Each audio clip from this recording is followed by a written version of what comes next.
ಎಸ್ಎಸ್ಎಲ್ಸಿಯ preparatory ಪರೀಕ್ಷೆಯ ಪ್ರಶ್ನೆ ಪತ್ರಿಕೆಗಳು ಲೀಕ್ ಆದ ಪ್ರಕರಣಕ್ಕೆ ಸಂಬಂಧಪಟ್ಟಂತೆ ಯಾರ್ಯಾರು ಲೀಕಾಸುರರು ಇದ್ರೋ ಅವರನ್ನು ಅರೆಸ್ಟ್ ಮಾಡಿದ್ದಾರೆ ಅಂತೂ ಇಂತೂ ಪೊಲೀಸರು.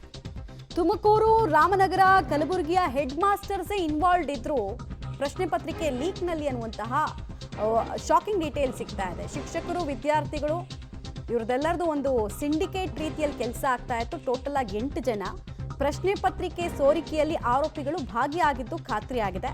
ಉತ್ತರ ವಿಭಾಗದ ಸೈಬರ್ ಕ್ರೈಮ್ ಪೊಲೀಸರು ಅರೆಸ್ಟ್ ಮಾಡಿದ್ದಾರೆ.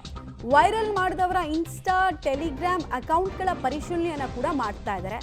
ಬಟ್ ಶಾಕಿಂಗ್ ಏನಂದ್ರೆ ಈ ರೀತಿ ಪ್ರಶ್ನೆ ಪತ್ರಿಕೆಗಳು ಲೀಕ್ ಆಗ್ತಿದೆ ಅಂತ 1 ಡೇ 2 ಡೇಸ್ನಲ್ಲೇ ಮೀಡಿಯಾ ಗೊತ್ತಾಯಿತು. ನಾವು ಕಂಟಿನ್ಯೂಸ್ ಆಗಿ ರಿಪೋರ್ಟ್ ಮಾಡ್ತಾ ಇದ್ವಿ. ಬಟ್ ಸ್ಟಿಲ್ ಅವ್ರನ್ನ ಹಿಡಿಬೇಕಾದ್ರೆ 3-4 ಎಕ್ಸಾಮ್ ಮುಗಿಬೇಕಾಗಿ ಬಂತು. ಅಲ್ಲಿ ತನಕ ಹಿಡಿಯೋದಕ್ಕಾಗಿರಲಿಲ್ಲ. ಆಮೇಲೆ ಎಷ್ಟು ರೂಪಾಯಿಗೆ ಮಾರ್ತಾ ಇದ್ರು ಅಂತೀರಾ ನೀವು? 30 ರೂಪಾಯಿ, 300 ರೂಪಾಯಿ, 30 ರೂಪಾಯಿಗೆಲ್ಲ ಸೇಲ್ ಆಗ್ತಾ ಇತ್ತು. DM ಮಾಡಿ ಅಂತ ಪ್ರಶ್ನೆ ಪತ್ರಿಕೆದು ಸ್ಟೇಟಸ್ ಹಾಕ್ಬಿಟ್ಟು ಫುಲ್ ನಿಮಗೆ ಪ್ರಶ್ನೆ ಪತ್ರಿಕೆ ಕಳಿಸ್ತೀವಿ, DM ಮಾಡಿ 30 ರೂಪಾಯಿ ಕೊಡಿ ಆಗುತ್ತೆ ಎಲ್ಲಾನು ಅಂತ. ಅದೇ ಪ್ರಶ್ನೆಗಳು ಬಂದಿದ್ವು ಅಂತ ಕೂಡ ವಿದ್ಯಾರ್ಥಿಗಳು ಹೇಳ್ತಾ ಇದ್ರು.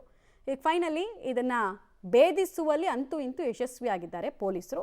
ಬಟ್ ಏನೇ ಮಾರ್ಗಸೂಚಿಗಳನ್ನು ತಂದರೂ ಕೂಡ SSLC ಪ್ರಶ್ನೆ ಪತ್ರಿಕೆಗಳ ಲೀಕು ಫೈನಲ್ ಎಕ್ಸಾಮ್ನಲ್ಲೂ ತಪ್ತಾ ಇಲ್ಲ. 1-2 ಈ ರೀತಿ ವದಂತಿಗಳು ಬರುತ್ತೆ ಅಥವಾ ಲೀಕ್ ಆಗಿದ್ದು ಇದ್ದಾವೆ.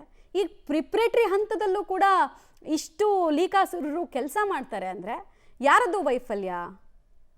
ಒಂದು ಇಲ್ಲಿ SSLC ಬೋರ್ಡ್ ಅಧಿಕಾರಿಗಳದ್ದೇ ವೈಫಲ್ಯ, ಅವರು ಆಯ್ಕೆ ಮಾಡ್ತಾ ಇರುವಂತಹ ಪ್ರಶ್ನೆ ಪತ್ರಿಕೆ ತಯಾರಕರದ್ದೇ ವೈಫಲ್ಯ.